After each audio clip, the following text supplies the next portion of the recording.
पूरे नाबालिग जो पीढ़ी है, जो वर्ग है, वो किस ओर में जा रहा है, इसका अंदाज़ा लगाना जो है मुश्किल हो गया है। ज़बरदस्ती उनका फ़ोन छीना जाता है, उनका आधार कार्ड छीना जाता है। तभी 4 अज्ञात लोगों के द्वारा उससे मोबाइल फ़ोन, आधार कार्ड और चाबी का जो वो रखा हुआ था गाड़ी की, उसे झपट करके 4 लोग ले गए हैं। जो चारों बालक हैं वो लूट के इरादे से उस वक्त वहाँ पहुँचे थे और जो अमित सिंह है उसके ऊपर उन्होंने इस लूट की घटना को अंजाम दिया और उसके बाद में वहाँ से फरार हो गए थे। खबरों के माध्यम से आपने कई बार लूट की खबरें सुनी होगी, जिसमें लुटेरे सरगना जो है अलग अलग तरीके से, अलग अलग चीज़ों की और बहुत शातिर तरीके से चोरी करने जैसी वारदात को अंजाम देते हैं, जिसको हम खबरों के माध्यम से आपको दिखाते रहते हैं। एक ऐसा ही मामला जो है इस वक्त मैं आपको सुनाने जा रही हूँ, जो भिलाई के खुर्सीपार थाना अंतर्गत का है, जहाँ पर 5 तारीख को एक घटना को 4 लोगों के द्वारा जो है अंजाम दिया गया है। हम आपको बता दें ये पूरी घटना 5 मई की है, जहाँ पर प्रार्थी अमित सिंह ने थाने में आकर रिपोर्ट दर्ज कराई थी कि वो करीबन 10:30 बजे के आसपास गोंडवाना भवन के सामने खड़ा हुआ था। अचानक कुछ व्यक्ति वहाँ पर पहुँचते हैं और उनके द्वारा जो है ज़बरदस्ती उनका फ़ोन छीना जाता है, उनका आधार कार्ड छीना जाता है और उसके बाद में वो वहाँ से फरार हो जाते हैं। और ये जैसे ही खबर पुलिस को पड़ती है, पुलिस इस पूरे मामले को गंभीरता से लेते हुए तुरंत जो है कार्रवाई में जुट जाती है। जो गोंडवाना भवन है वहाँ पुलिस पहुँचती है और तमाम सीसीटीवी फुटेज, तमाम आसपास के लोगों से जांच पड़ताल करती है, पूछताछ करती है, कई सीसीटीवी फुटेज खंगालती है ताकि ये लोगों की जो लीड है वो मिल पाए। तभी अचानक कैमरे में कुछ आसपास संदिग्ध लोगों की आवाजाही जो है कैद हो जाती है, जिसपे उन पर शक होता है। फिर अचानक कुछ दिनों बाद खबर सामने आती है कि दुर्ग के डबरापारा ओवरब्रिज के पास में कुछ संदिग्ध लोगों को पकड़ा गया है। उन्हें जो है नॉर्मल बाइक चेकिंग के दौरान पकड़ा गया था, संदिग्ध वो थे, और उसके बाद में उनसे पूछताछ की गई थी।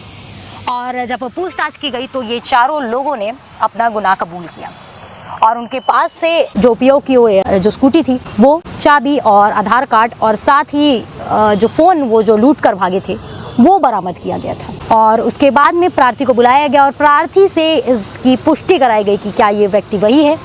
तब प्रार्थी ने भी स्वीकार किया कि यही लोग हैं जिन्होंने उस रात जब ये खड़े हुए थे तब आकर उनके ऊपर हमला किया था और लूट की वारदात को अंजाम दिया था और उनके फ़ोन और चाबी और आधार कार्ड को लेकर फरार हो गए थे। और इसी पूरे मामले में जो है 4 लोगों को गिरफ्तार किया गया है, जिसमें से 2 औपचारिक बालक हैं और साथ ही 2 लोग, जिसमें नोहर दास मानिकपुरी जिसकी उम्र 19 वर्षीय है और नारायण यादव उर्फ गौरव को जो है गिरफ्तार किया गया और साथ ही 2 औपचारिक बालकों को इस पूरे मामले में हिरासत में लिया गया है और उन्हें अब कोर्ट दाखिल कर दिया गया है। लेकिन मैं खबर को कुछ पूर्व आगे भी मैं लेकर जाना चाहूँगी, जहाँ पर इस प्रकार की लूट की घटना कई बार जो है खुर्सीपार थाना अंतर्गत हो चुकी है, जिसमें चेन स्नैचिंग के मामले जो हुए थे, जिसमें सुबह सुबह एक औरत जब फूल तोड़ने गई थी तो उसके गले से चैन खींच लिया गया था और उसके बाद में उन आरोपियों को और एक चेन स्नैचिंग के पूरे सरगना को गिरफ्तार किया गया था। तो ये भी जो 4 लोग हैं इनको लुटेरे सरगना के रूप में देखा जा रहा है, क्योंकि जो चारों बालक हैं वो लूट के इरादे से उस वक्त वहाँ पहुँचे थे और जो अमित सिंह है उसके ऊपर उन्होंने इस लूट की घटना को अंजाम दिया और उसके बाद में वहाँ से फरार हो गए थे। अब इस पूरे मामले को लेकर पुलिस प्रवक्ता पद्मश्री तंवर क्या कुछ कह रही हैं, सुनिए आगे बाइट के माध्यम से। प्रार्थी अमित सिंह मेहरा के द्वारा एक रिपोर्ट दर्ज कराई गई थी थाना खुर्सीपार में कि 5 मई को वो गोंडवाना भवन के पास था। तभी 4 अज्ञात लोगों के द्वारा उससे मोबाइल फ़ोन, आधार कार्ड और चाबी का जो वो रखा हुआ था गाड़ी की, उसे झपट करके 4 लोग ले गए हैं। इस पर से थाना खुर्सीपार में अपराध पंजीबद्ध किया जाकर लगातार जो अज्ञात आरोपी थे उनकी पतासाजी की जा रही थी और आसपास लगे हुए सीसीटीवी कैमरा और जो वहाँ पर उपस्थित लोग थे उनकी पूछताछ निशानदेही पर 4 लोगों को बताए जो सीसीटीवी में मिला था हुलिया, उसके अनुसार हिरासत में लेकर पूछताछ की गई। तब आरोपी गणों ने अपराध करना स्वीकार किया। उस पर से आरोपियों से के कब्जे से जो मोबाइल उन्होंने छीना था, आधार कार्ड और घटना में प्रयुक्त वाहन को जब्त किया गया है। साथ ही इसमें 2 आरोपी नोहर दास मानिकपुरी और नारायण यादव उर्फ गौरव को गिरफ्तार कर न्यायिक रिमांड पर भेजा गया है एवं 2 इनके जो अपचारी बालक विधि से संघर्षरत बालक थे उन्हें भी बाल न्यायालय में पेश किया गया है। आपने सुना क्या कुछ जो है मैम के द्वारा कहा गया, बताया गया कि इस प्रकार से इस पूरी घटना को अंजाम दिया गया था और सफलपूर्वक जो है इन 4 आरोपियों को गिरफ्तार कर लिया गया है और इन्हें जो है न्यायिक रिमांड पर भेज दिया गया है। लेकिन बात ये उठती है कि ये जो 4 लोग हैं इसमें से 2 औपचारिक बालक हैं और जिसमें से एक नोहर मानिकपुरी, उसकी उम्र 19 साल है।